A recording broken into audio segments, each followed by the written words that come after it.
YouTube, welcome back to another One Life event. I hope you're going to enjoy this one. Codename Operation Glowing Ridge. It is a One Life event involving the EUF group. Big friends of them here on this channel. You know all about them. Tonight's event is going to be a little bit different. This One Life event, as you can see on screen now, that is the play area that is highlighted and how it's going to work. One team starts in the red box, one team starts in the blue box. And at the end of the time limit, which is 90 minutes, whoever controls the most out of A, B, and C, those three zones, so whoever controls two zones wins after the 90 minutes. How do you control those zones? The team who has the most FOBs built in each zone at the end of the 90 minutes wins, and you can have up to 4 FOBs. So there's going to be a lot of fighting here. It's going to be action-packed. You know how it is. Something a little bit different here. And yeah, I'm looking forward to it.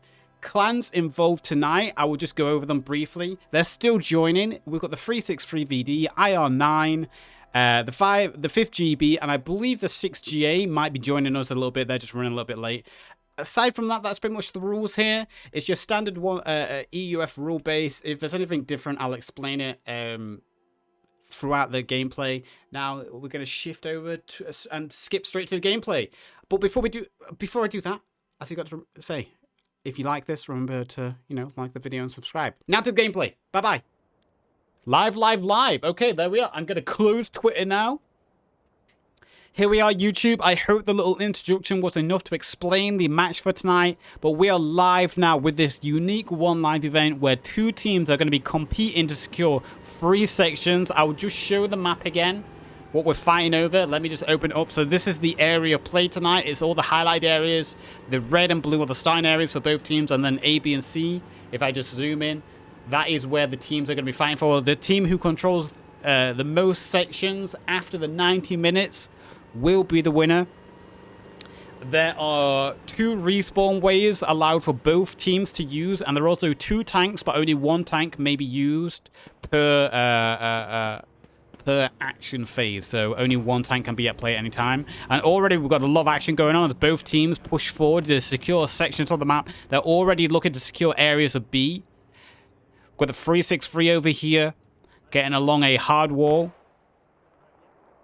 We've got the 363 also taking up this large open windowed, what would you even call this? Large estate, manor house. Gives them great visibility of the valley below. Also, the hard cover will be valuable for them. The P2 that the 363 have, hanging back a little bit. Look at the P2, love it. I love that we now get the armor again in One Life events, especially with the armor update.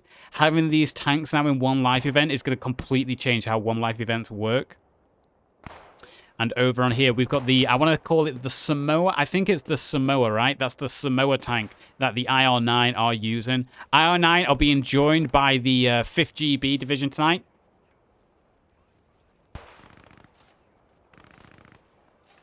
You can already see the... oh, we've also got the 399IR. Sorry, Bucks Dragons there. Machine gun fire already coming in here, though, on the IR9 as they're trying to set up some sand barricades around their FOB, giving them some hard cover.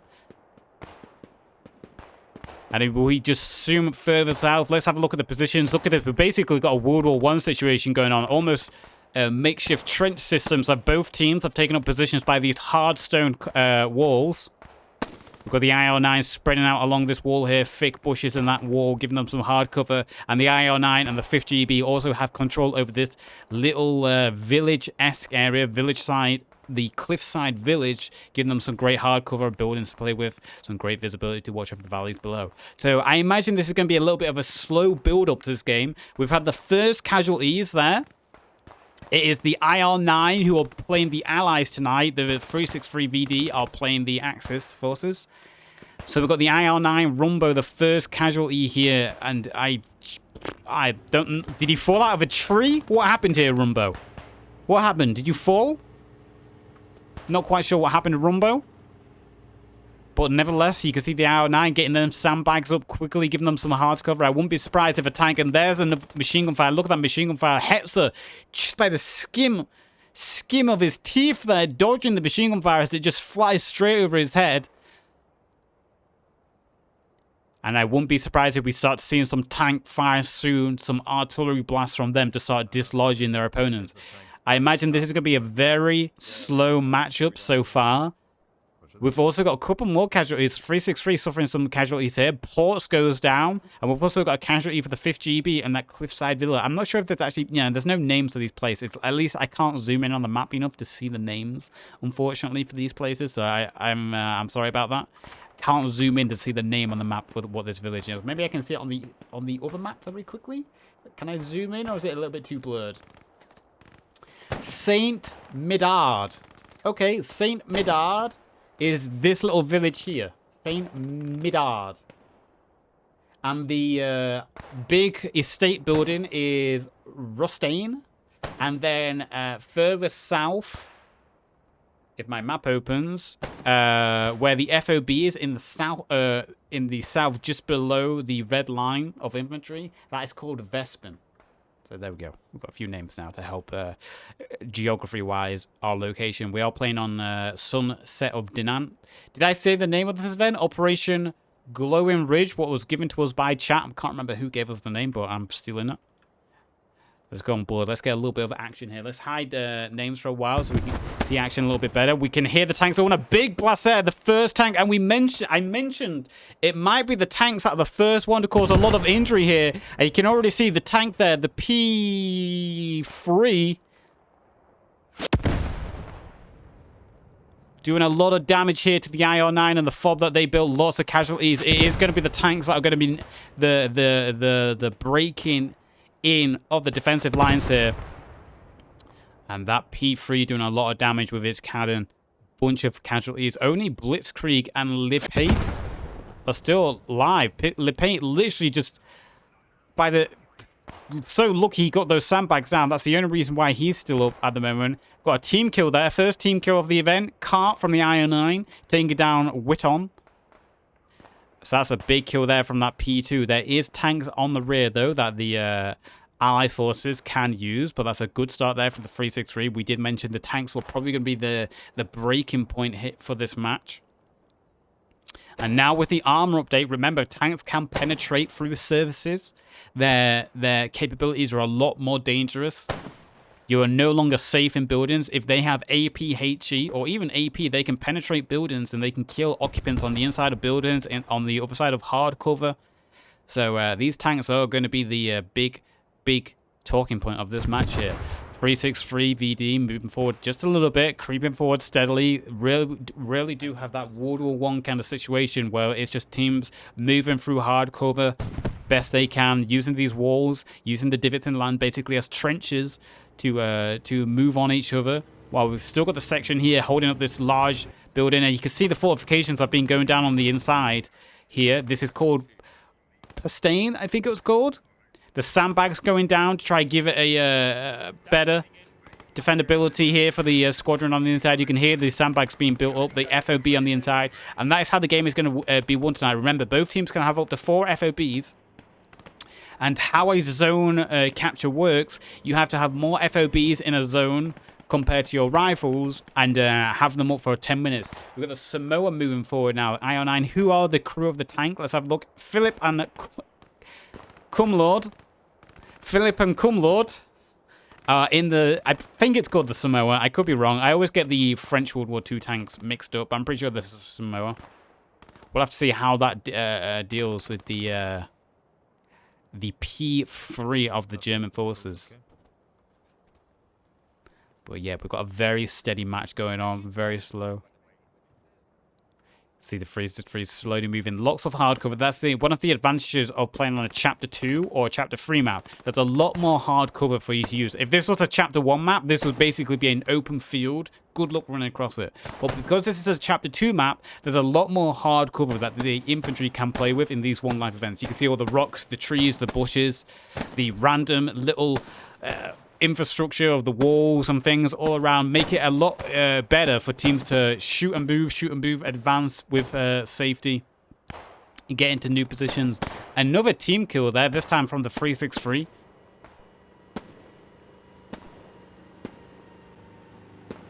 Got the Allied infantry here, binoculars in hand, trying to spot where the approaches are coming from. We do have a limitation on the amount of kits that I use tonight. As always with these One Life events, the admins, the event organizers, try to balance it with what kits are available to both teams. And we are using the Post Scriptum Realism Mod. Great mod that's been updated. Got IO9 Alvarez there. He's the commander. You can see with his little flat cap. We've got a hand motor here from Maxi Man. With the commander trying to spot. The Samoa pushing forward, trying to help his FOB here, friendly FOB.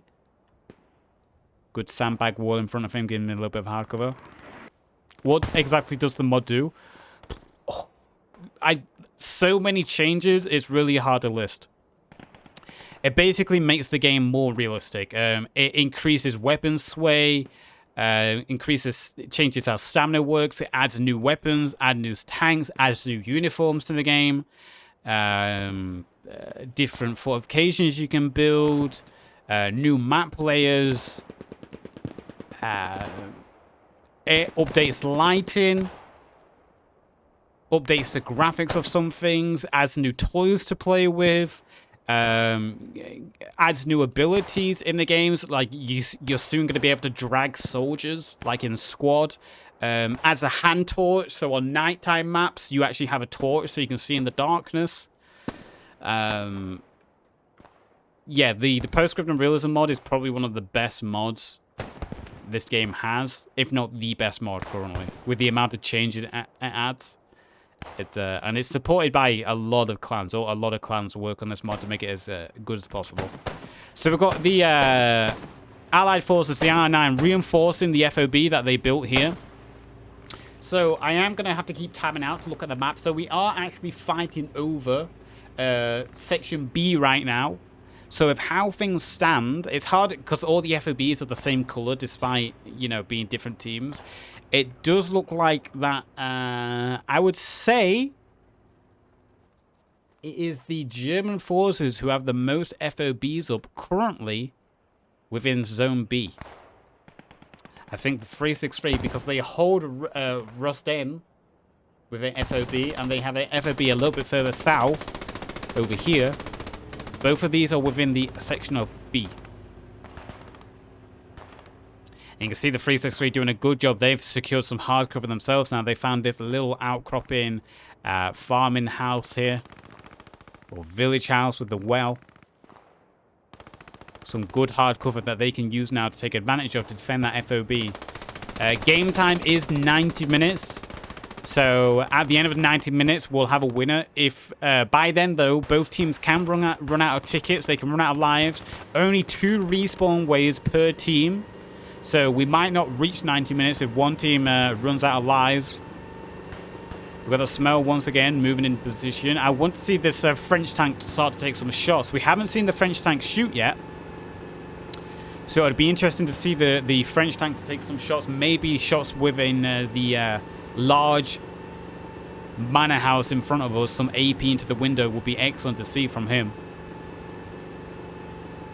Or not even to the window. He can shoot through the walls now if he has the right ammunition for it. And there we go. Just like that, we see the first shots going in from the Samoa. One shot into the first room. No casualties from it. Second shot, though. Good shot there. Straight into the window. Blazkowicz needs to get out of there quickly. His room is compromised.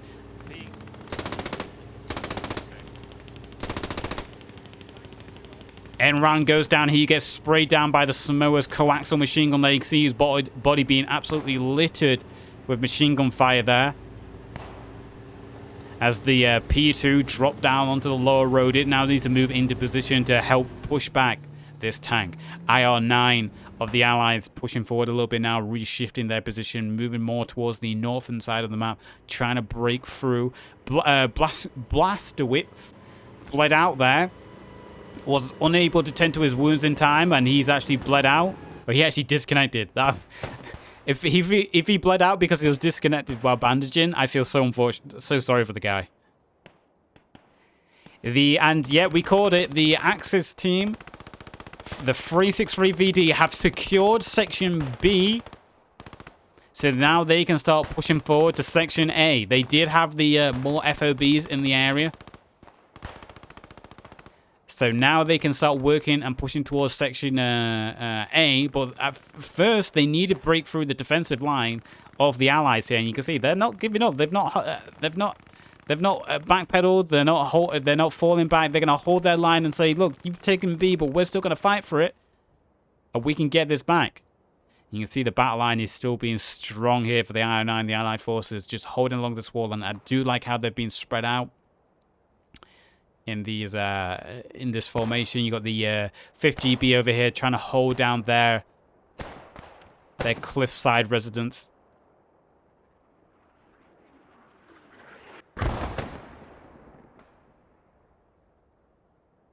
As we move to see the 363, what the 363 going to do? Just go on board and see if we can hear a little bit of team communication from them. Man's got so hard he disconnected. Yeah, man got hit so hard he disconnected. To be fair, that is actually a thing in Post Scriptum. It can happen. The cat is good. You got better. I appreciate it, man. Thank you. We got a little mortar section going up here from the 363, trying to dislodge the 5th GB on their position. I think this is going to be a war of attrition. This is how I can see this event going down. This is really going to be a war of attrition. It's going to be picking each other off with long-range shots for the most part, unless the tanks make a play. The tanks, I feel, are the major factor here. If the tanks decide to do a push-up, that could be the major play here.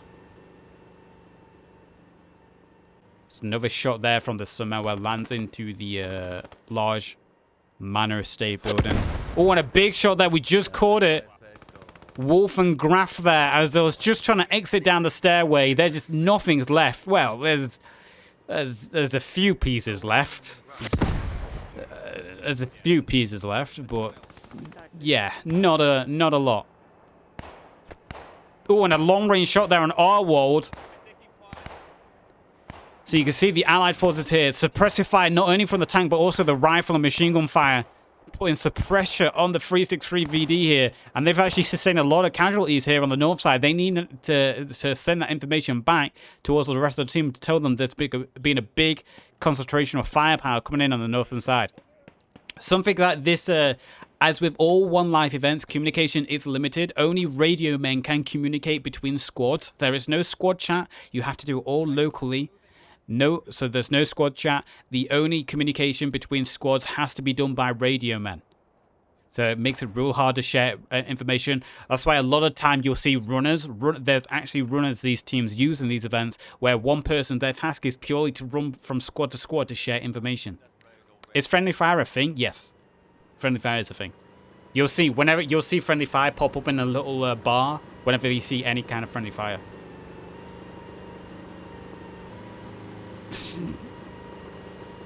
Wow.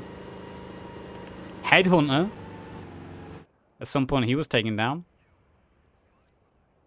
I do like how the Samoa is using the fortifications built by his infantry just to make sure if any heavy fire comes his way, he has a little extra protection. But look at the P2 here. It's P3, sorry. P3's got himself into... If we just hide names for a second, look at the angle of fire from the P3. Anything dare crosses this valley, it's going to be met by a volume of fire coming from the P3 right here. Got yourself in such an excellent position. And you can't even deal any damage to this P3 without exposing yourselves. You have, if you want to take any shots on this tank, whether you're infantry or whether you're a rival tank, you have to crest this hill. And obviously that just makes you a sitting duck, ready for any infantry or the tank itself to just open fire upon you.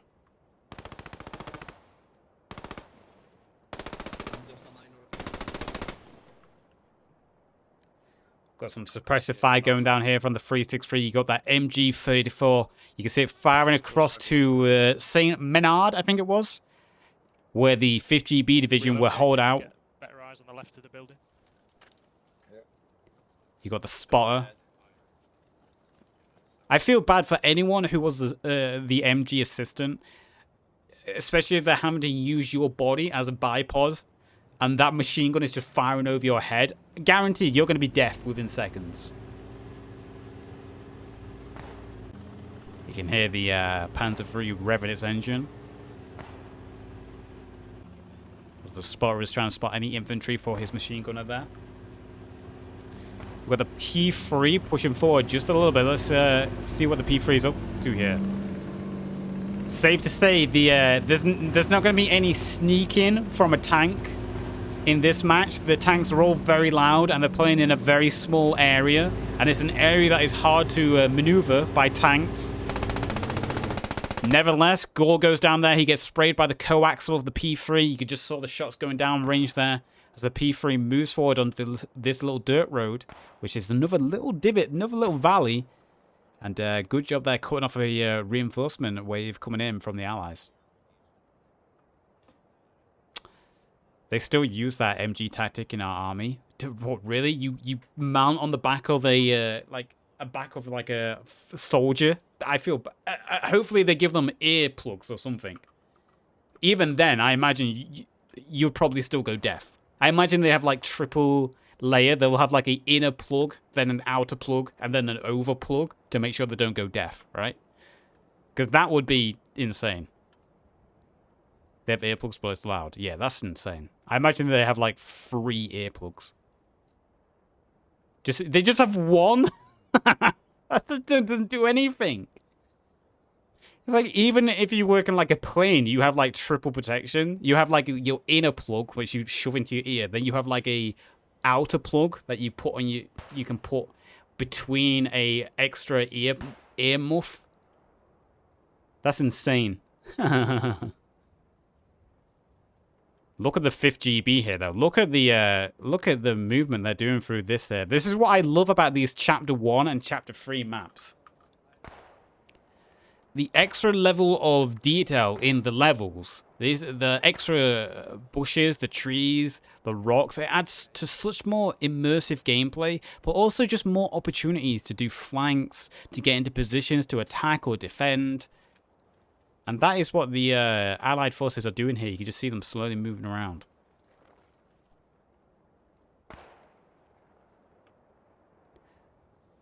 We've got a German rifleman here off the Axis.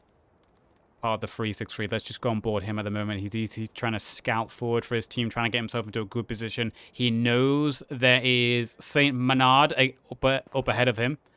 Where is Beck? Oh, you're further down to the left? There you are. Yeah, we'll keep on holding the southeast. We're not supposed to push anything, according to Brown. We are the one group with the most numbers right now.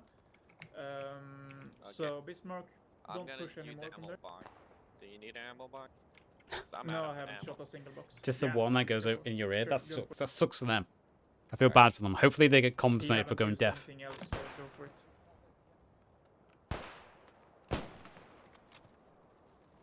Southwest somewhere, what? You got some shots going down there from the 363, firing far across the field into the center of play, actually, that is. And an Enfield shot there almost takes off his head.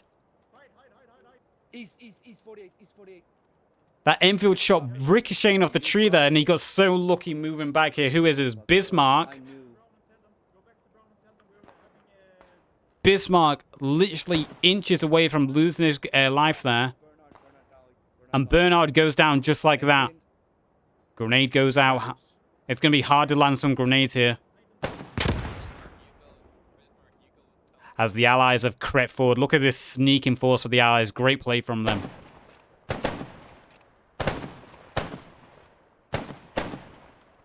Oh, that's a big grenade, though, and it cuts straight into the hole. That might be a triple kill. Oh, and a big kill there. Let's turn the nameplates on just for a second. And then another grenade. The 5th GB. Big casualties sustained from them then. 2 huge grenades, and now it's just down to Gerhard and the rest of his team now pushing forward. So there are still numbers on this flank. The brain gun opening fire now, some suppression fire going down.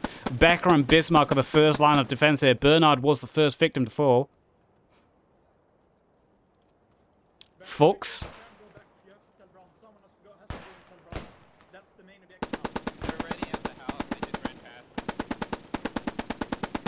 Grenades being tossed there. Well, you know, luckily that wall was in the way. Just,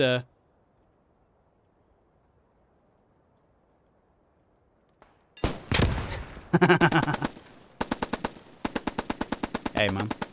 It happens. Welcome to Chapter 2 maps. Becker using that bush to his advantage there. Gerhard went down as he pushed into the building, so now it's only Fuchs alive, who's pushed this far forward. Grenades going in. I think that was Braun throwing a few grenades in. So the 5th GB, very good attempt from them pushing forward this far, though they have suffered heavy casualties. This little divot was really the main issue they come across. Those grenades just bounced perfectly in this hole. And that's where most of the casualties came from for the 5th GB, and it's kind of stalled their attack at this point, along with Becker getting nicely situated in that little bush, able to pick off anyone who comes close.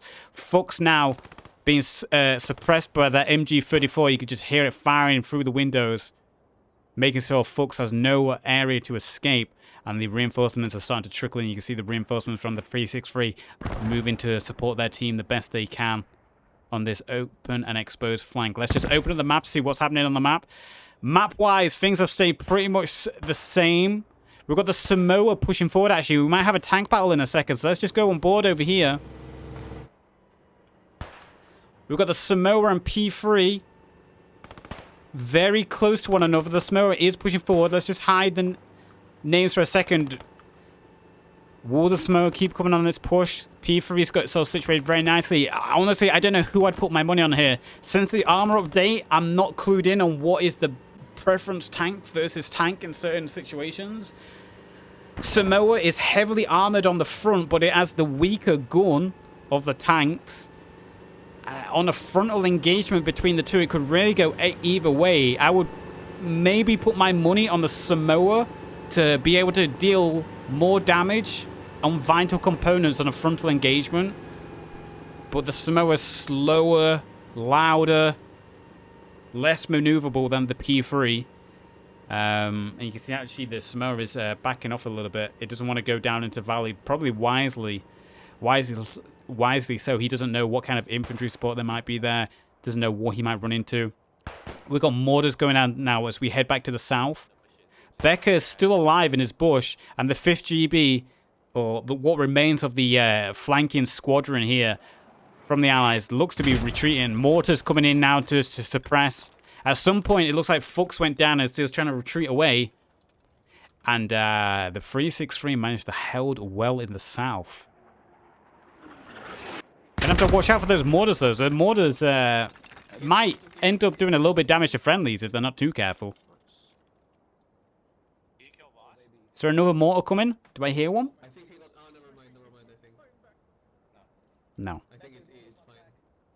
So good job there from the 363, able to hold the flank on the south. Got to ask the Allies what the Allies are able to do now. I think they really do need to do some kind of gamble with their Samoa tank.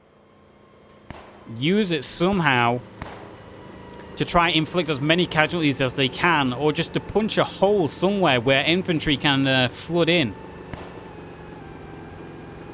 Oh, another thing the Post Scriptum mod does, it adds extra vehicles to the game.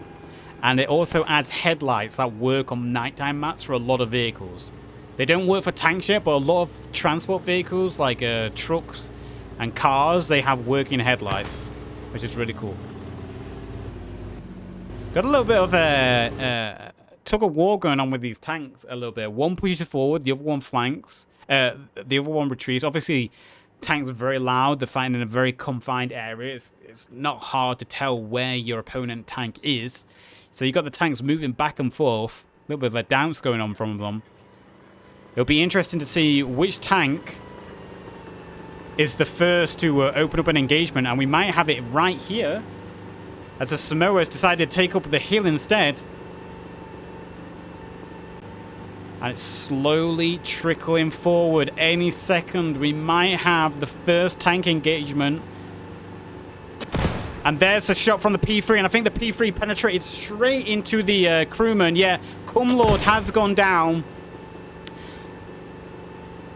Philip has gone into the turret. Philip trying to open fire now. Philip, the two-man French tank, trying its best as Philip jumps into the gun, but the gun has been disabled. You can see the smoke bellowing out of the turret. Philip having to retreat. The engine now on fire. Can Philip get the tank into cover, exit, and extinguish the fire? Will the P3 close in and confirm the kill? Philip instead, he's just going to ram it. I like this. I like this from Philip. And I like this. Just balls to the wall. You've got nothing left to... That's... You know what?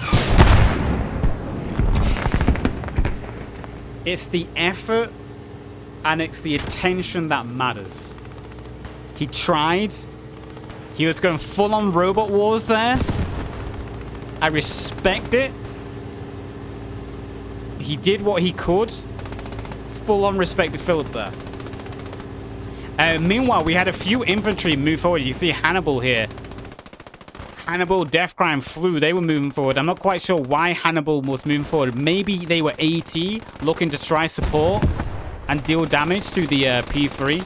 Nevertheless, the P3 opening up fire, making sure no infantry are going to be able to push forward. You've also got supporting infantry MGs here with the 363. How many belts you got left? MG ready, facing forward. Spotting. Philip with the YOLO strat. I liked it. Yep. Applaud to Philip there. It's just defeated by a rock. If that rock wasn't there, actually, would it work? Tanks, they explode and do damage in a radius now. So if he got close to the P3 when he exploded, he would have dealt some damage to the P3. Maybe even detract the P3. And I'm not quite sure what the rules are with tanks in this. Usually in one life events, you're not allowed to repair tanks. You cannot repair tanks. So if a track got disabled, that would have been it. The tank would have had to sit there. You can't fix a tank while in a battle. Let me just have a look at the rules quickly. I don't think there are any rules on the tanks, though. Yeah, only one tank is active at a time per team. That's the only rule for tanks. So, nevertheless, salutes to you, Philip. We had a respawn wave called in for the Allies as well. They suffered heavy losses in the first part of this operation, this event so far. 363 sitting very comfortably, and now they could maybe push the advantage here now. The Axis forces, if the 363 wanted, the German team wanted, they could maybe use their P3, knowing there's no Allied tank on the board. Look, it's so sad when it's just on its side. It's like a turtle on its shell.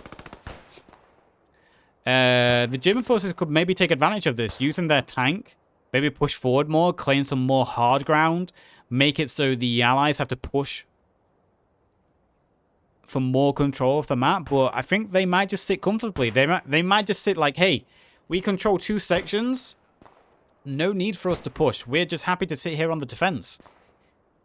If this keeps up, at the end of the time limit, we're going to win no matter what. It's you guys who need to take this zone, not us. So, I think that's what their game plan is going to be. They're just going to sit and wait and allow the IO9 of the Allies and the 5GB of the Allies to make the moves. There's the team kill. Whoever mentioned team kills, there's one. Gore taking out Hannibal. Not quite sure how that happened. Maybe a long-range shot. It is hard to spot people at very long distances.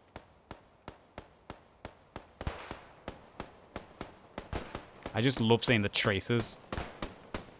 A little tap fire there going on from the MG34. Just fat. Look at the look at the angle he's got.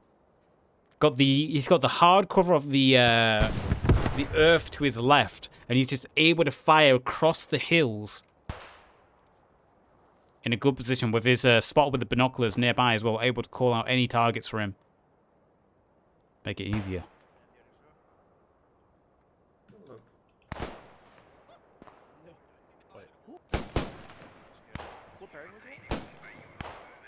You see the fortifications inside Rosten, what's it called? Rustmen? Being built, more sandbags being placed down just to make it harder for machine guns and rifles to penetrate in. Maybe also trying to make it harder for tanks to break in, as it was the tank that dealt the most damage at the very beginning. And we've got a new tank on the board for the Allies. I think it's another Samoa. Yeah, we've got another Samoa. Adam Pingu. Love it. You know? Say, conserve your energy. You know, let the machine do the work. As the Samoa rolls forward again. He knows what he's against now. He knows he's against a P3. He knows the P3 has the potential to take on an easy fight with him on the front. All he has to do is kill the crewman. Disadvantage the French tanks have, they are only 2-man crew, so if you take out one of the crewmen, that's basically it. You've disabled the tank in some aspect. And we've got the P3. Once again, probably hearing the French tank moving forward, so he's deciding just to, you know, reverse back a little bit, move into hard cover, play it easy. No need to gamble his life away. It's the the opponent team who have to do the pushing. I would like to see some more shots from the Allied tank. There's a wall over there where they're like, sort of like right side of the tree. A little bit more suppression from the tank. So I'm not able to see shit. A little bit more, you know, just blind fire. Everyone does a bit of blind fire, right? You never know what you're going to get. It's like the lottery. You know, a little bit of blind fire. Sometimes you win, sometimes you lose. But it's always worth doing. Got the P3 relocating, changing its position.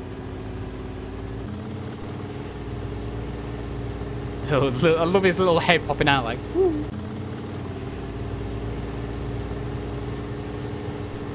I've not driven a tank on the armor overhaul update on this map yet, and I imagine it's probably a lot nicer now to drive a tank on this map. You can see the MG34 bouncing off the side of the Samoa there, the tracers just ricocheting.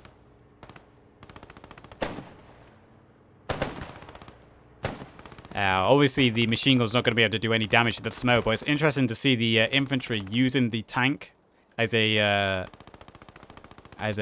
wall, a barricade against that MG. That MG5 just raining down. You can just see the bullets splashing here and there. The little dust particles popping up from the sandbags. As rifle and MG34 suppressing quite nicely. I want to see this tank. Just some blind, just through the trees. Through the trees. Just do it. You never know what could happen. I actually don't know how much time is left in the event. I know the event time was 90 minutes. Unfortunately, I can't see a timer because I forgot to start one myself like an idiot. So I actually don't know how much time we've got left in the event. I imagine we're probably reaching the halfway mark. We're probably nearing the halfway mark, which is, what, 45 minutes? 45 minutes, I believe, is the halfway mark.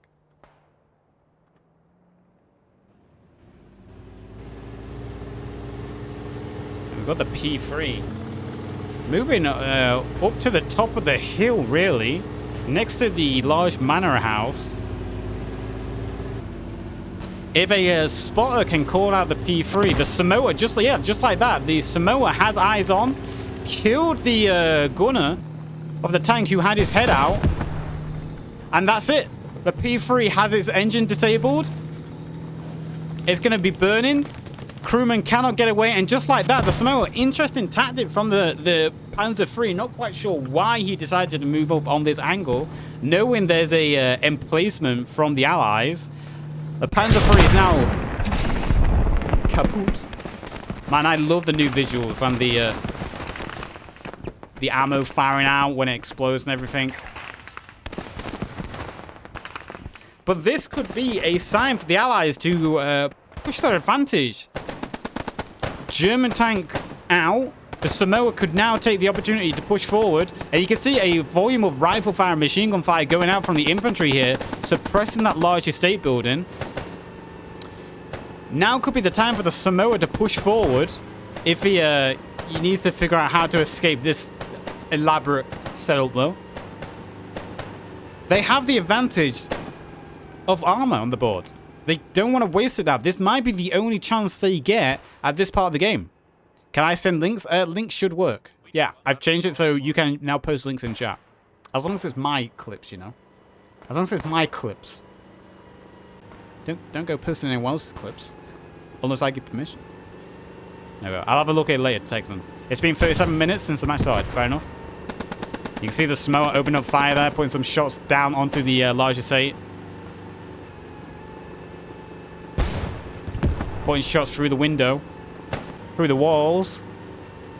To the window. To the wall. To the sweater to my ball. Samoa taking it easy though, not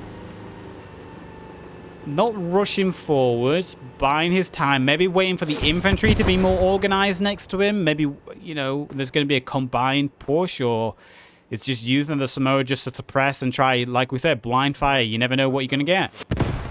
And he has cleared out the building from the 363. See, the 363 learn from previous lessons. Get out the building quickly when the tank's shooting at it.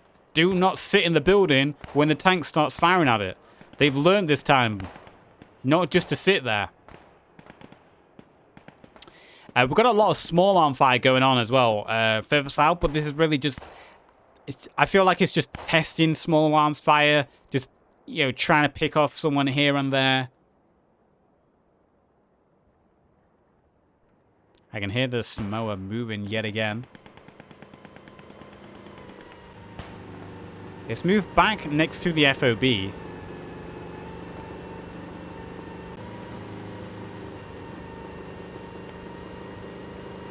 I feel like maybe the tank just... Again, I feel like it's going to all come down to the tank. Maybe he's waiting to deal with the next German tank. And once the next German tank is dead, that might be his opportunity. Like, yes, okay, now we go. You see a lot of reinforcements coming in here from the 363. There was maybe communication shared to the rest of the team that, hey, there might be a push coming in. The tank is firing on us. So they brought in extra reinforcements, it looks like, just in case. You've also got the central defensive squads also splitting up. They're watching the hillside. Any shots ready. Look at this. Perfect line of fire from these rifles and MG just to fire across the valley. Any infantry try to cross that road to get up to the estate building, they're going to be cut down very, very nicely here by these infantry. So it really is down to the Iron 9 and the 50 EB how they want to play this now as the Allies. They are losing currently. They control only one section. So they do need to do some kind of play to gain more map control and get that section if they want to have a chance to win tonight.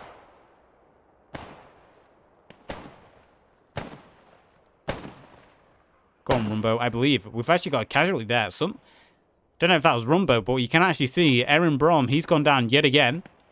He was the first one to go down last time, and damn, you know, he's just chilling. It's just, you know, he's just laying back. It's just, you know, he's just relaxing, leaned up against the wall, enjoying the sunset. You know, he's just having a good time. That's all he's having.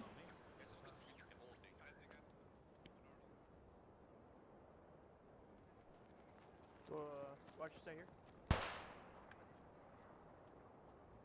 Yeah. So what they're gonna do is they open up a second line of fire in the Rust 10. So they're attacking via two different directions together. Okay, again, a little bit of insight of what the 363 is planning there. It'll be interesting to see if the 363 do decide to do a push of some kind to maybe move on to the next section. Let's have a look at the, while we've got a little bit of moment of pause here, let's have a look at the kill boards quickly. So these aren't entirely accurate. We're not going to look at deaths, because deaths have been inflated by pre-match warm-ups and stuff. So we're going to ignore the deaths. So we're just purely looking at kills. And you can see kills-wise, the Axis are by far miles ahead of the Allies here. The Allies really not having much success. In fact, more than half the kills from the Allies are purely coming from Cumlord himself in the Samoa tank. And then the Allies really not having a good time so far. Likewise, on the Axis, the majority of the kills coming from the P3 with Steiner there in control. But there are a couple of other kills. 7 kills here from Becker. I think Becker might be the one who threw those grenades earlier on and got some big kills with those grenades. Or it could have been Bismarck, one of the two. So those are the kills so far.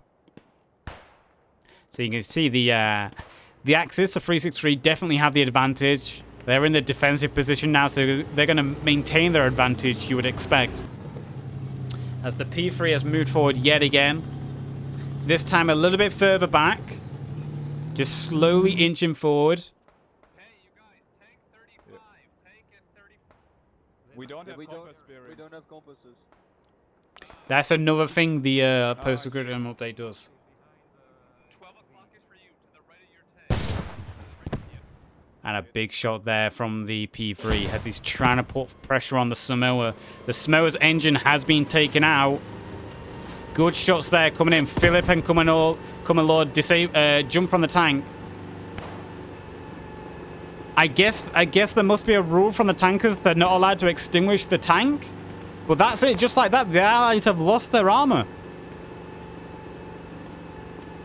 The Samoa, 2 good shots there. Side shots. You saw where the shots penetrated right into the side.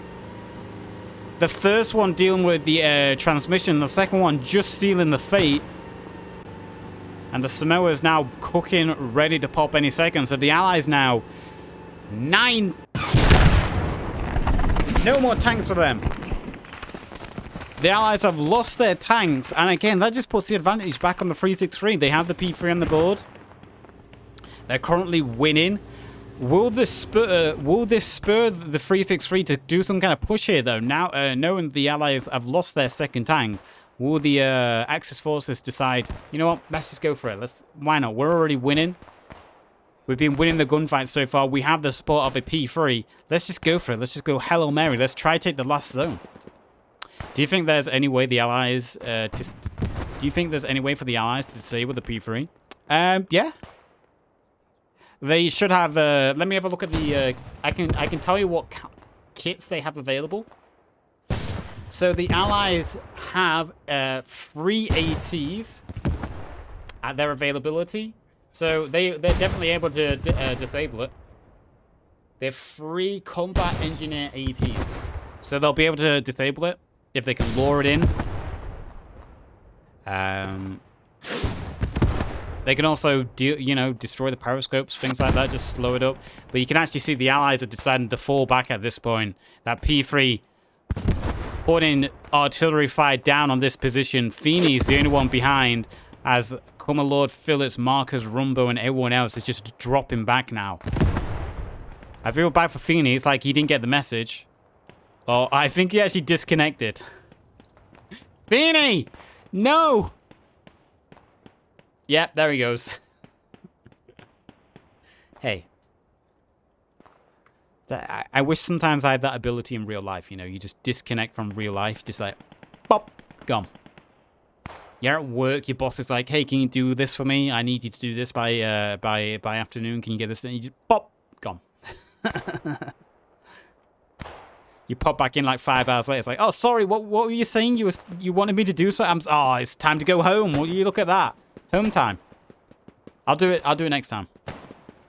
The 5th GB, we haven't really talked about them much at this point, but they've got a few plans going on. They've got a few things up their sleeve. They've been doing a good job holding down Saint Manhard here.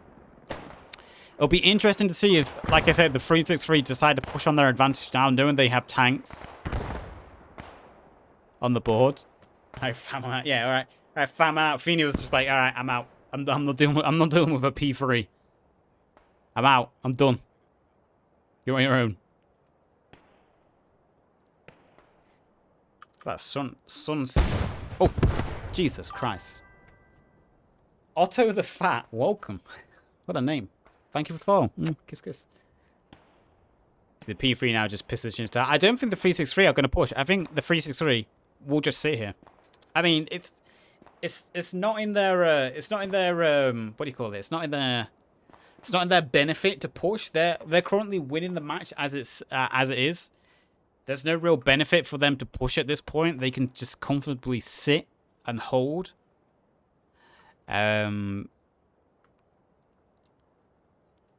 I feel like we need let's spawn in a Churchill for the Allies.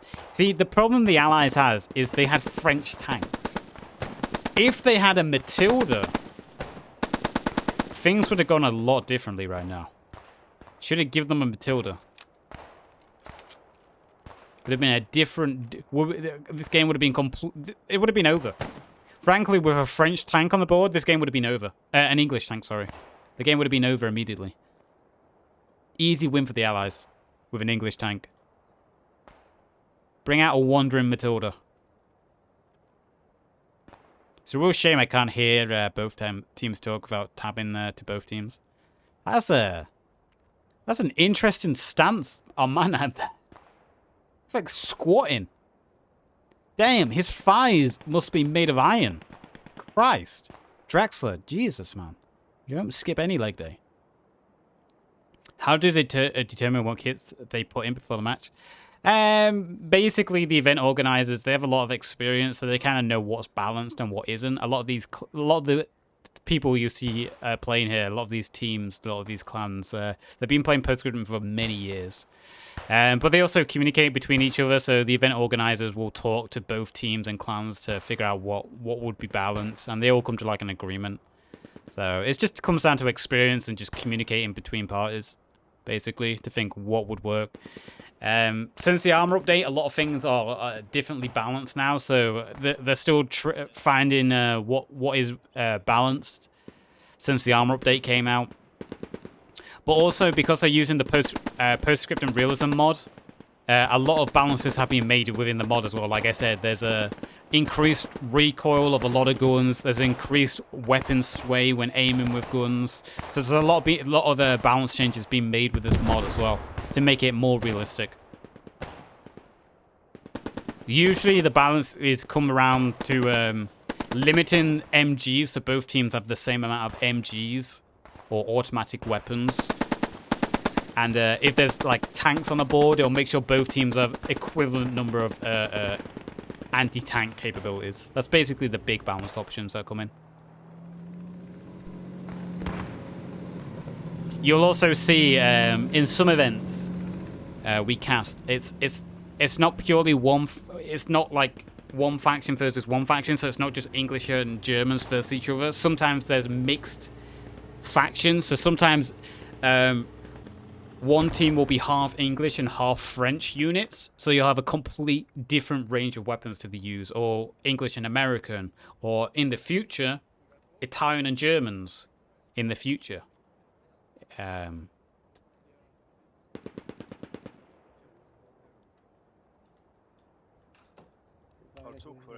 Did someone just slam the keyboard? It's a better get covered though. Look at Lesman. Look at that. Look at that. Look at that stance. Damn, boy. Damn, boy. That's what she said. He thick. Oh. Okay. Wait, fuck is the hole? Oh, here. Holy nice. So you got the 363. Hydrate. I don't think I can. I've got one drop of water. I had a little sliver.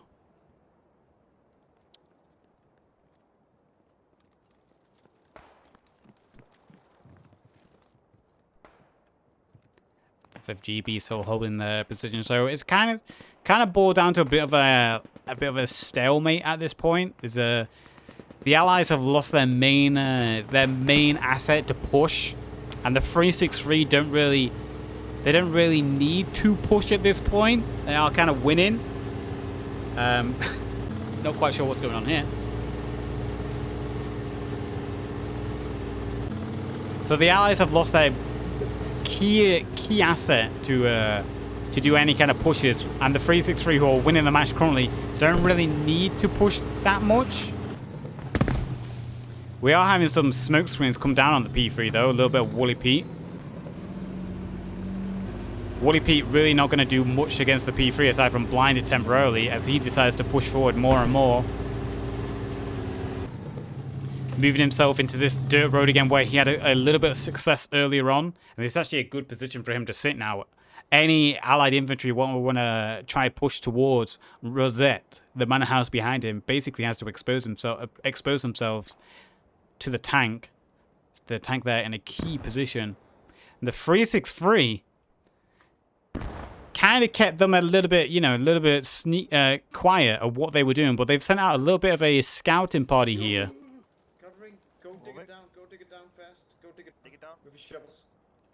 And you can hear them. Their little exhibition down here, their little scouting expedition, found the 5th GEB and the FOB that they built. I killed them both. Yes. You're gonna get fucked. You're gonna get fucked. Oh my god. Skulls is very happy with himself. It might be his first ever kills in a one life event. Who knows? You can see the 5th GB aren't too happy about this, so they do have a few riflemen moving through the cliffs. See if they can salvage this situation.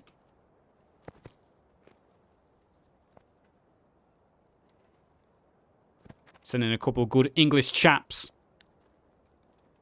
See if they can maybe salvage the FOB. Obviously, FOBs are the key part of this event. The zones are controlled by the FOB. Whichever team has the most FOBs in a section on the map, control that section.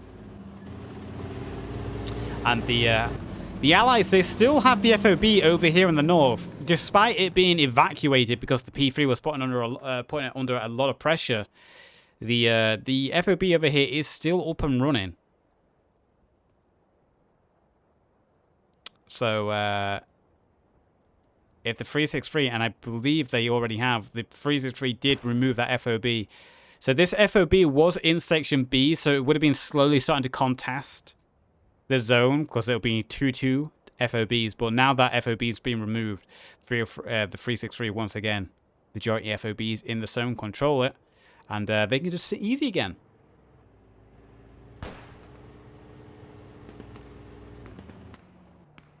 I have a feeling the enemy is right over that hill, but Go find out. Go find out. Go find out. Ports, go find out. absolutely, yeah. Go find out. I know I am. Wait, Ludwig?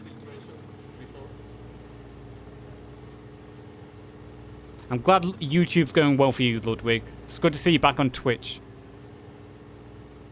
It's good to see Ludwig back on Twitch. Not quite sure what the P3 is doing. He's just, you know, he's going for a Sunday drive at this point. He's out.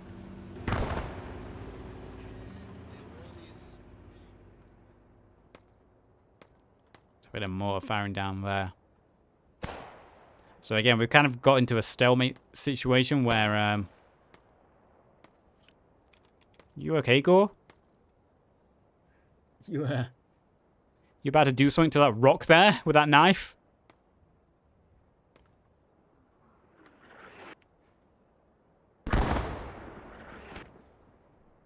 I can hear mortars firing from both sides now. As the 5th GB, they sent a section of squad members down to the FOB here to try to save it. They are going to be able to get their soldiers back on their feet. A medic did go down, so he's going to be able to save Kruger and Fritz, but the FOB is no more, so they're going to have to figure out how to get a new FOB up. And they also need to start considering how they're going to... Hannibal killed Gore. I swear that's the second time Hannibal killed Gore. What is going on between these two? What happened? What happened? What happened?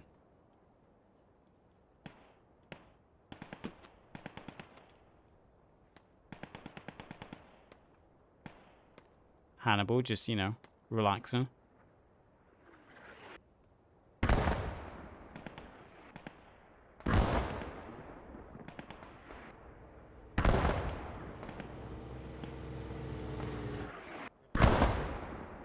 Oh no, Lesman! Lesman, no! Oh. Oh, fucking hell. Last month out. We don't have any. Yeah, there are no tanks. There's right 2 of them, so they don't have any more tanks, their allies. So Yeah, we're pretty what? good to Oh. move up. Yeah, but Brown has to blast something. That's why I'm The asking. second floor of all the yellow buildings, they're occupied. Where? Where are these buildings? Straight down the road, Saint Bedard. That Alright. town. Oh, there is the hole there. I was wondering, like, is there a hole in the tank model? But no, there's actually meant to be a hole there. So you can hear the P3 being shouted at, and the P3 shouting back, where are the enemy? Where are they? So the P3 has been told where the 5th GB position is in the building, so he's maybe going to be pushing forward now, looking to deal a little bit of damage there. Hey, Feeney's back. Hey. Claps to Feeney. He's back. Oh, and a big shot there from the P3 immediately. Immediately a double kill as he just slowly moves up the road. And the 5th GB are now feeling for the first time the Panzer III. Who was that? It was Gorbach. Oh my.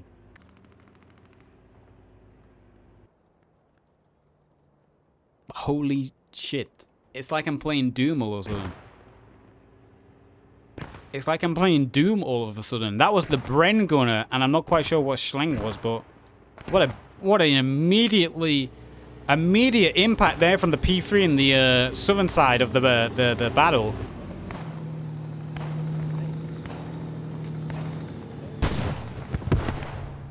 Shots going down range, and he's just starting to pepper the building in front of him now. And the 5th GB, they can either... Well, if I were them, I would not enter... You know, Gorbach and Slink, you know, Slinch, yeah, a medic isn't going to fix that situation. We've actually had a push-up, though, from the Allies. Sorry, I completely missed this. We've had a big push from the Allies. The IR-9, right into the center. They've thrown a bundle of infantry forward, and they've broken through the central line of the 363. In fact, the 363 don't really have much hold in the center anymore. They've only got a few infantrymen left. This is a big push by the Allies. Most of the 363 infantry have been either located north to the Manor Estate, Rostash, or they're further south in the little farmstead. Alva is here, commander for the Allies in the IR-9. He's the one pushing them forward. Homelord, you know, he don't have a tank, but he's doing his best. He's leading the charge with the infantry. Few grenades going out there. Hetzer being hit by a grenade.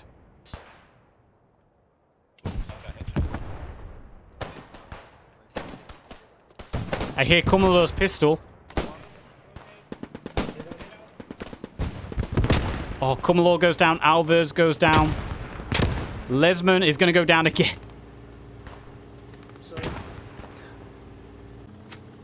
Marcus goes down. So the IR-9, the Allies, did do a push here.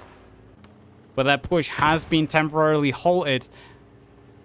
As the 363 are quickly reacting and pushing some reinforcements forward. Along with the P3. You can hear the P3 moving its engine around. So it's maybe coming to try help support the center now. MG fire, crossfire coming in as well. Look at the... that large manor straight there, just in a perfect position. Upstairs, top window, MG able to cover across this hillside perfectly. And the Allies are really struggling here to gain any ground. If only they had a tank with this push. If only. Oh. There's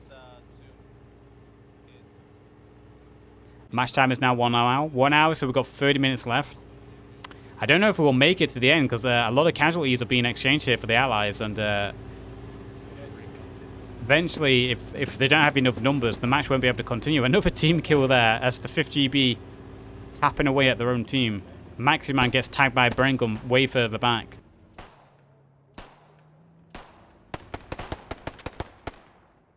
I hit him once. I hit the brain gun once. Yeah, I see one. Oh, it's our grenadier. Few grenades being exchanged.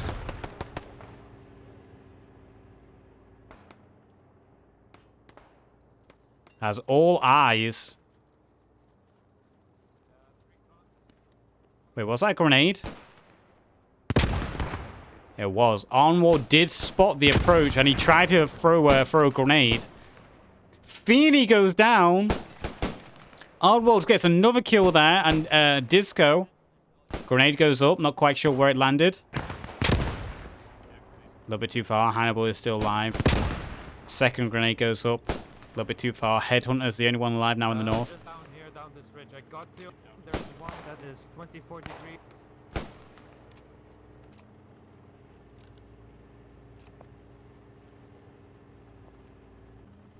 I'll try to take him out.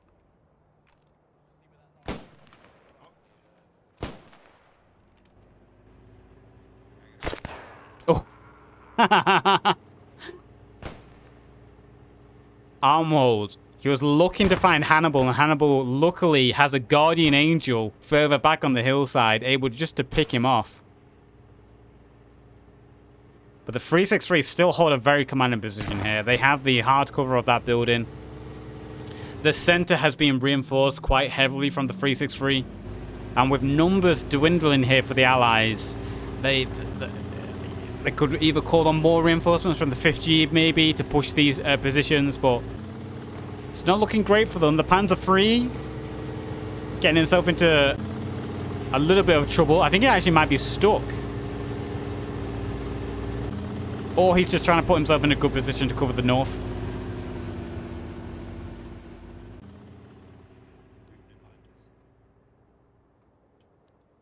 How you doing, Headhunter? What do you guys see? Oh, they see something. One little shot there. Just letting the 363 know that he's there. Just letting them know. Little bit of a kiss with his Enfield. Hannibal. Yet again, having to climb a mountain. Not the first time in history. His P3 will have to be careful that he doesn't flip. One rule in one life event is usually if your tank flips or gets stuck, you're not allowed to reset it unless it's like a glitch. If you drive it into a cliff or a ditch and get it stuck, that's it. That's usually the rule. Like, you gotta leave it. You can't. If you can't get it out by its own means, you're not allowed to reset it. Another team kill there as Marcelo goes down to Rundo. Gotta say, the Allies have been eating up the team kills tonight. They've definitely had the majority of the team kills.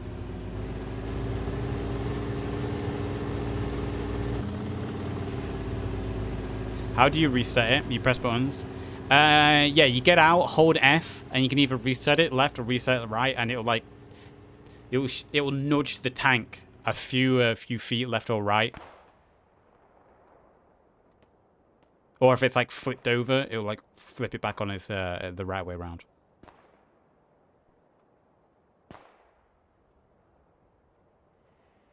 Hannibal just chilling. Honestly, I don't blame him. But if that was Hannibal at this point, I'd be like, fuck it, I'm going in. Bayonet attached, just try cause some chaos.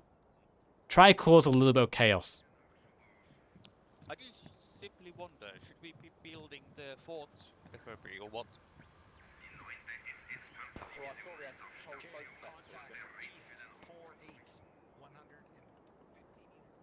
So again, the action has kind of plateaued again.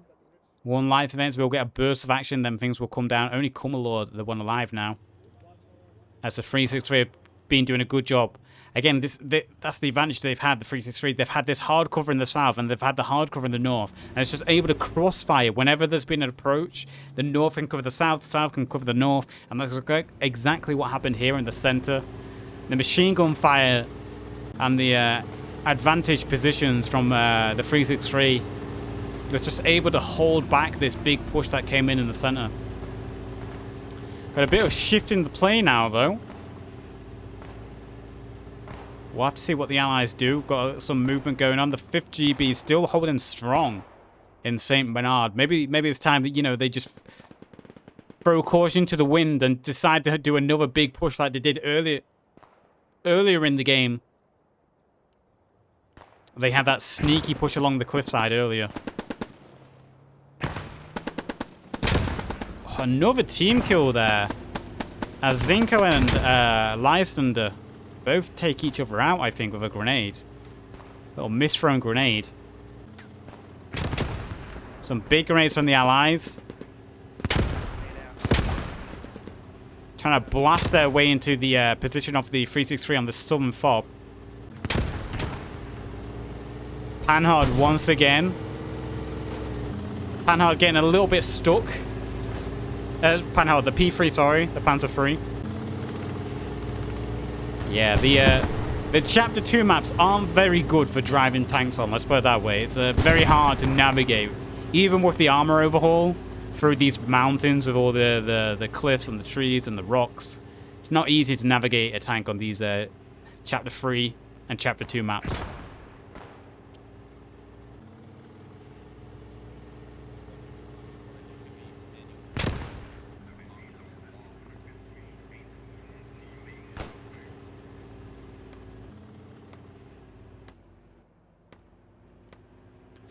Boom, got himself a nice little position here with the wall acting as hard cover. Then he's got this little window that he can fire through here. He's got himself in a great position there. You can actually see him for, shooting a few shots there on the Allies. The Allies who are slowly dwindling on another. Death Cry, he gets sprayed down there by the MP40. But the Allies really suffering with what they have remaining now.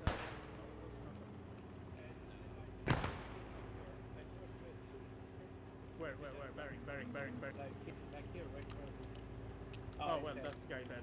He's dead. Don't worry. Like 3 guys here. Hey, the fob on the left. The fob in the... Who's Hobman's shooting at? I'm reloading. Oh, they're shooting at Hannibal. Is it German? That's a German. I think that's a German. Oh, okay. So at some point, I'm not quite sure what happened here. It might have been, who was it who was all the way still alive in the north for the Allies? Looks like at some point he did just throw caution to the wind and decide, you know what? I'm going to get in here, I'm going to cause some chaos. And that's what he did to the 363. You can see a lot of dead bodies here. Wolf went down, Vogel went down, and also Heinz went down. Unfortunately, there's a medic here, Voss, who's going to be able to maybe get them back on their feet if it wasn't headshots. Hannibal, you need to do the same. You can see the last respawn wave being called in now for the Allies. So whatever the Allies have on the board now, whoever's alive, that's it.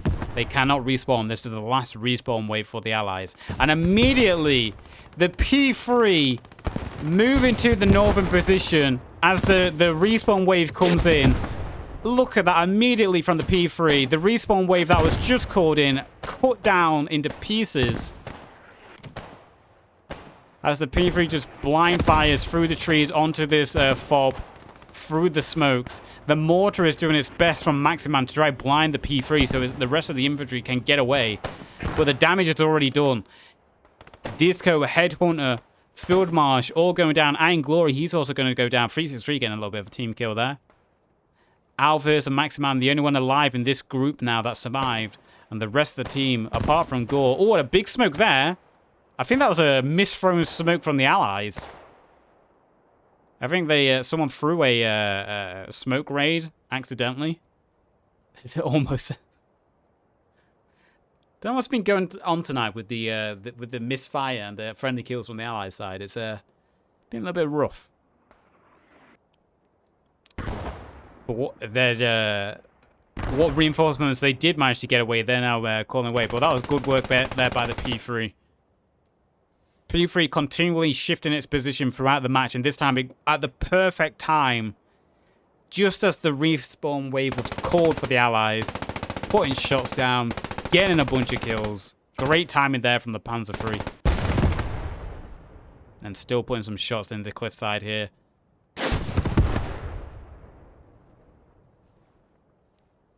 As Maximan and Alvers are forced to push forward under pressure from that Panzer III.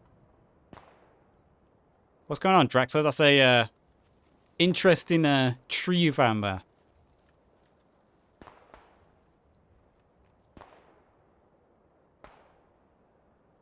It'll be interesting to see what the Allies try now. The Allies don't have much time left. They are losing. They do need a push on the 363. They need to destroy some of their FOBs. If they can't do that, that's game over. And what they have now is what they have left. I feel bad for the guys who just spawned and immediately died. That means they have to wait for like 20 minutes to see if their team wins or not. That's it for them.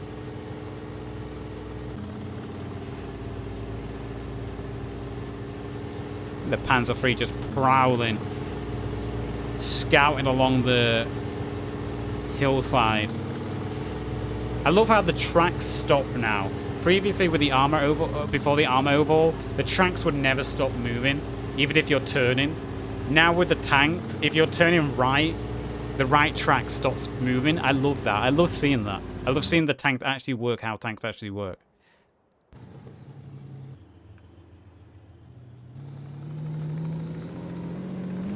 Panzer III getting itself in a great position. If the Panzer III gets itself, there's a great position for the Panzer III. It'll be able to watch all the hillsides leading all the way to the south and obviously all the way across the north. That's a great position for the Panzer III.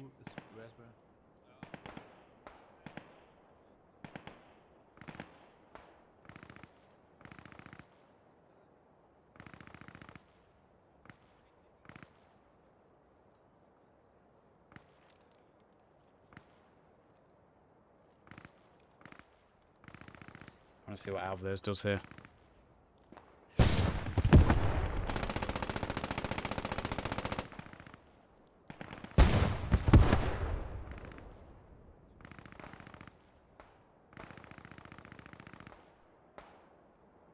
Look at the little bald head sticking out from his hat. He's got a big head. Head too big.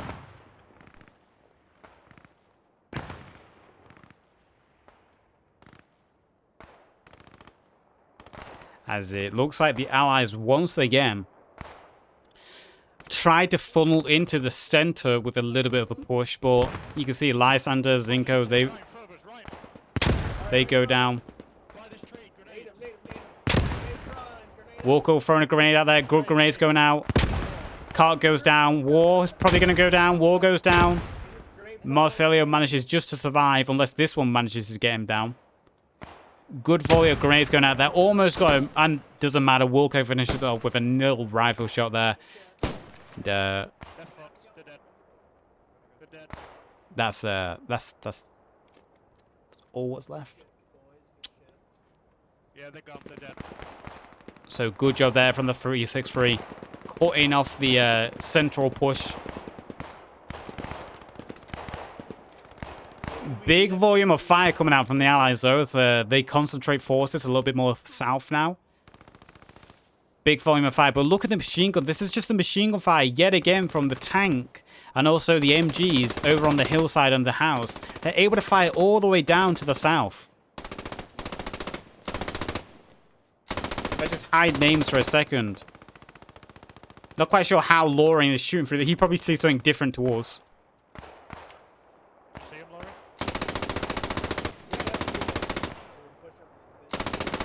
Just firing south. You also got the machine guns behind us.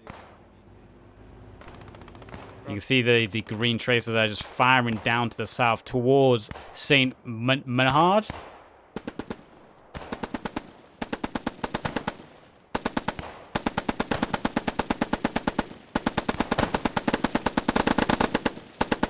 They've got a little bit of rifle fire returning here, a little bit of Bren fire. This really is what it remains though for the Allies. What they have left on the map right now, that's all they've got left to try change the sway of this battle and how it's going. Alvarez at some point looks like he got shot. Maximan is still alive over here. So it's safe to say I think the north is pretty secure now for the 363 this game. And the concentration of forces really is left in the south now. Can the 5th GB and the IL-9 with what they have left push through the south? Or will time dwindle and attrition set in? Because as time goes, the longer this takes, the weaker and weaker the Allies will be. They'll slowly get picked off by the P3 and the machine gun fire. They can't dilly-dally. They have limited time to make something work. We just had a big... another kill. Maximum. It looks like Maximum decided he's going to take someone with him. I just saw 363 lost another member over here in the north, and Maximum died at the same time. So it looks like Maximum decided to take someone with him before he went down.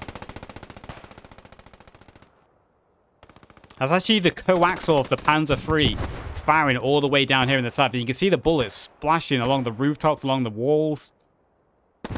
So that coaxial doing a great job of suppressing the Allies over here in the south. You can clearly see what he's shooting at. He knows what he has to shoot at. And all he has to do is just burst fire, suppress back and forth. Force the Allies to keep their heads down, waste time. Make it hard for the Allies to move to new positions.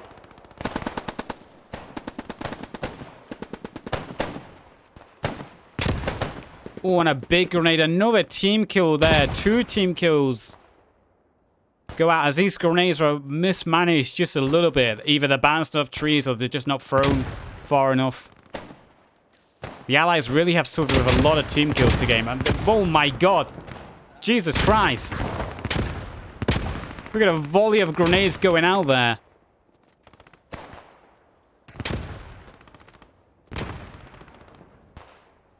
A volley of grenades as the Allies are maybe trying to get in position to push. But again, as time goes, look at the machine gun firing. It's just able to fire straight all the way from the north to the south here.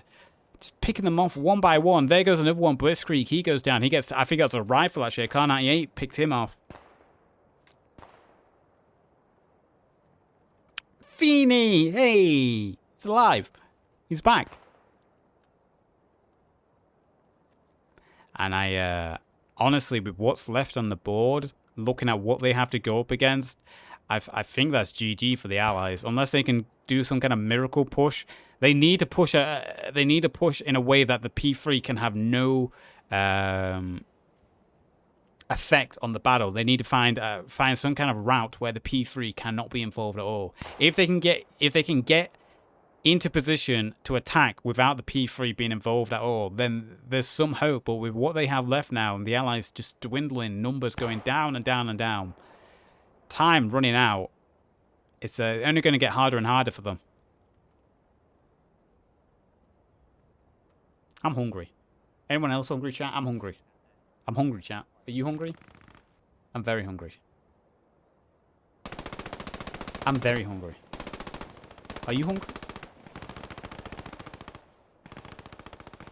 Yeah, the north is, there's nothing happening in the north now, so let's just keep our attention focused on the south.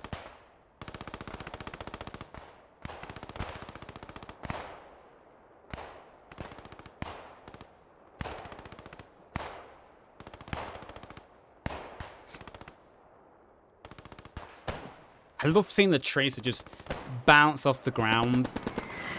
And here come a couple of mortars now. The Germans, the 363, deciding they're going to throw a few mortars towards the Allies as well. Just if it wasn't hard enough for them, they're now going to have to contest with mortars.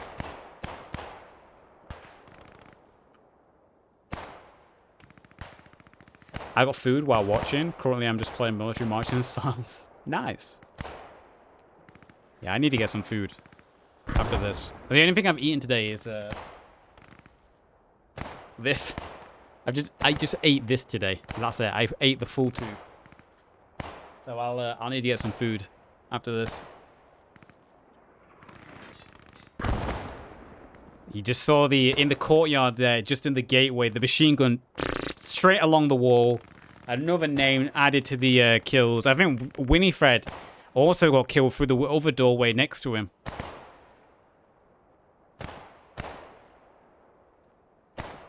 Ten minutes left.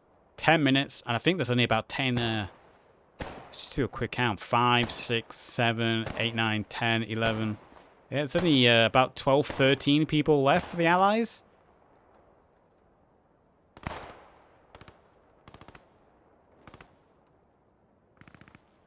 Hey, it's a little bit of a team kill though from the 363. It's not over. If the 363, the Germans decide to all oof each other, there might be hope.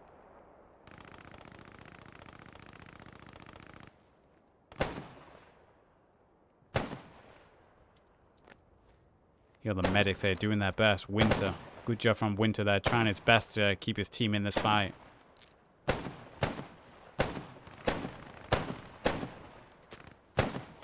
I didn't know there was a little room here that you can go into. That's cool.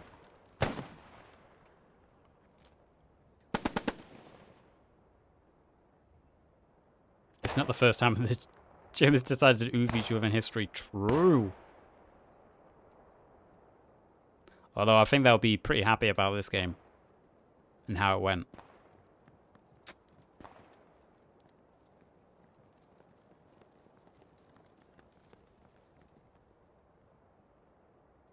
As there isn't really much else to say at this point. I mean, if the Germans wanted, they could just decide, you know what?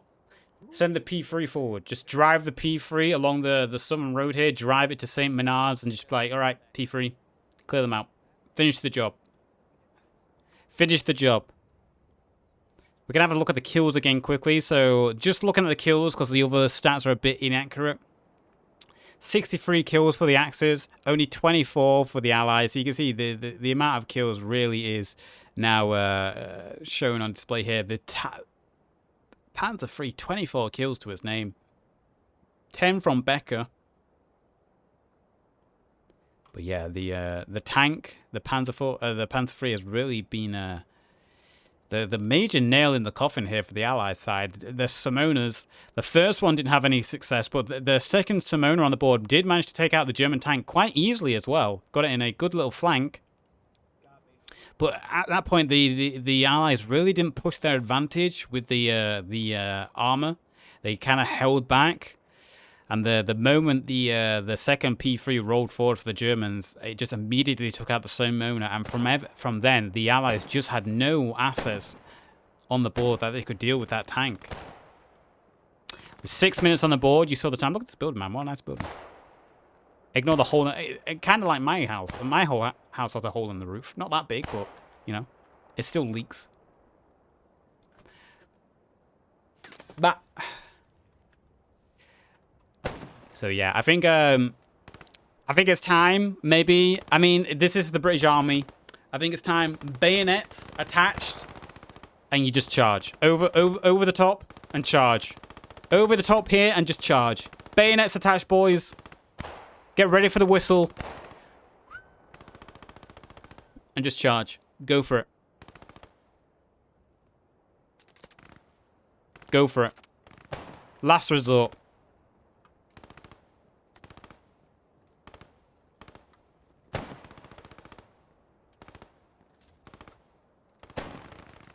I just noticed they actually have 2 FOBs in the in section B though. So section B is basically squares B, C4, B and C4.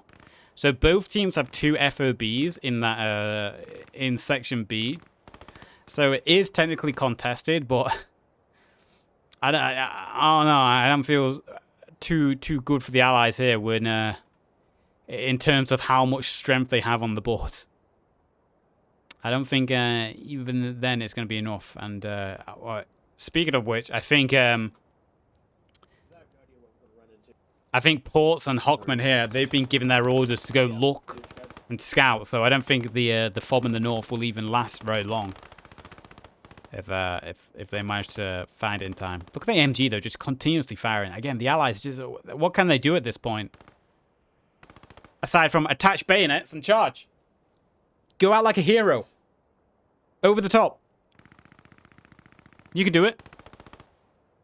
For Montgomery, another team kill. It's fine. The Germans are still oofing each other. It's fine.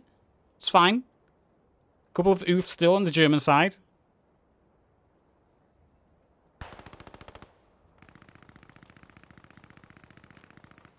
Bayonets, boys. Bayonets. There they go. Here it goes.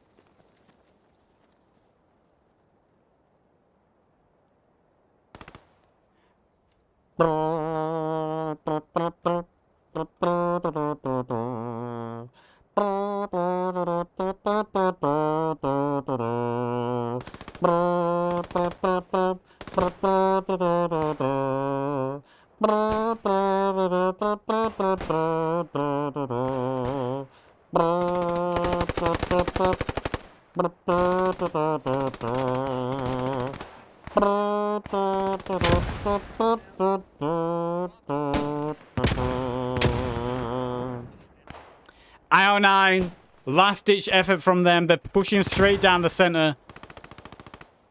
Doing whatever they can to try deal any damage they can to the 363. They've actually done a good job. They made it across the field, but Hetzer, the first one to go down there. Just too many shots coming in from multiple angles. Grenade goes out. I think that grenade bounced off the tree, maybe? No, it just didn't quite make it from Feeney.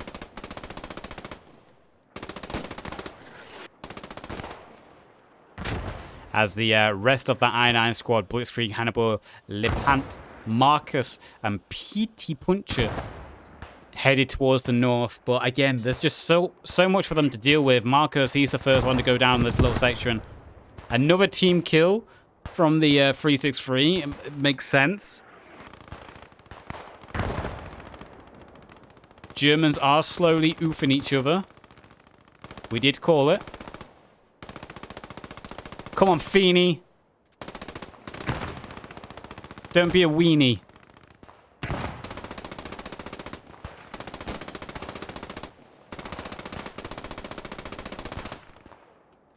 Feeney, he's our man. If he can't do it, there's a lot of kills going on in the north right now.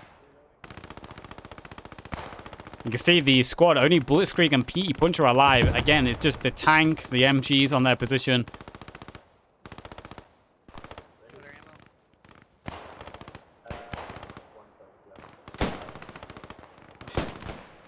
Holy shit, fire so they're by our sandbags. Fuck, watch out. Nade prime, nade out. Nade prime. Feeney.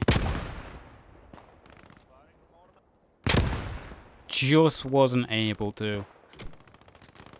Blitzkrieg, well, I don't think Blitzkrieg's in kind of a bad situation here. I think he's got like 3 MGs pinning him down, along with all the rifles as well. Blitzkrieg, he's kind of in a rough spot. PT Puncher, on the other hand, there was a few casualties for the 363. One was a friendly team kill, but PT Puncher, you know, he's honestly, I don't know what he can really do. There's no strength left in them. He's doing his best though. With probably about 2 minutes left in the match. They're trying. They haven't given up. They've fought towards the end. Holy shit, that tank.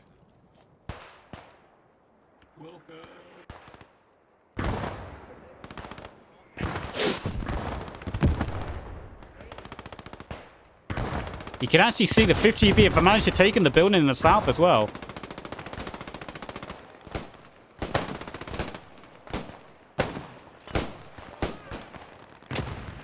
But it doesn't matter. The game has been called. The 50GB did manage to break through in the last moment, but we've got a German victory. What a good match. What an interesting match.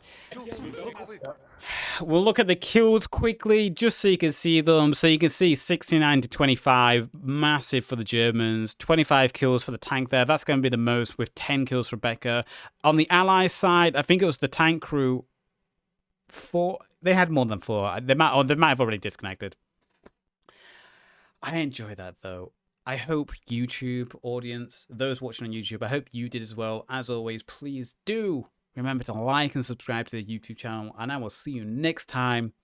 Be sure to join the Discords below so you can take part in these events, and they're in the video description. But bye-bye, YouTube. And a big thank you to last month's Twitch subscribers: Willdale 303, Yeetus McFeetus 69420 MLG, Yusus, Epics True, Just Press _, Hinkle _, Blomhauser, Boy 013, Lazy Titanium 145, Skyros, IR9 _ Lysander, Liberated, Mutlurk, Case 25, Kaiser NG, Jabes MX, Merpinator, The CJ Reed, Callum Derp, Morning Calf, Tom the Milkman, Unheroic Isaac, Luna the Gamer Fox, Sash 363 VD, Bored Out of My Head, Call Me Davro, Bro Lifer, and It's Carl's Design.